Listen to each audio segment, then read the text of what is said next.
قەهار شێخانی یەکێکە لە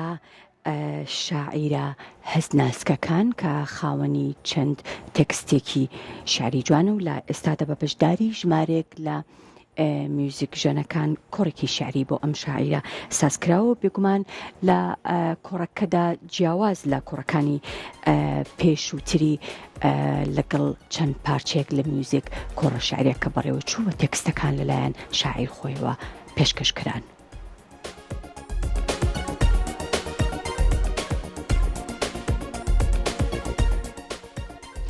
بە بەشداری ژمارێک لە میوزیک ژەن کۆڕێکی شعری بۆ شاعیر قەهار شێخانی بەڕێوە چوو لە کۆڕەکەدا یاخود کۆڕەکە جیاواز لە پێشووتر لەگەڵ خوێندنەوەی شعرەکان چەند پارچەیەک موزیک و بەستە پێشکەشکران. شاعیر قەهار شێخانی بە کورتسات مەگەزینی ڕاگەیاند شعرەکانی باز لە خۆشەویستی و دابڕان و لاوەندنەوە ئەکەن.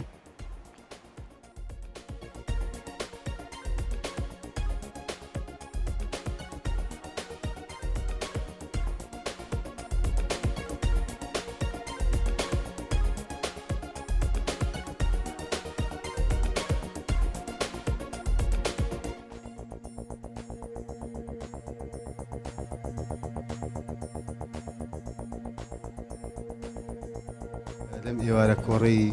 سۆزی شعر و نەوای گۆرانی ئەو شعرانی ئەمڕۆ من دەی خوێنمەوە زیاتر لە چەند تەوەرێک دەخوێنەوە، هەم تەوەری سۆزداری و هەم هەندێکیان نیشتیمانین بە هاوکاری مۆسیقاژەنانی بەڕێز و ئەو کەسانی کە ئامادەبوونە بێگومان هەمووی ئەگەر شاعریش نەبن ئاهلی کتێب و ئاهلی خوێندنەوەن.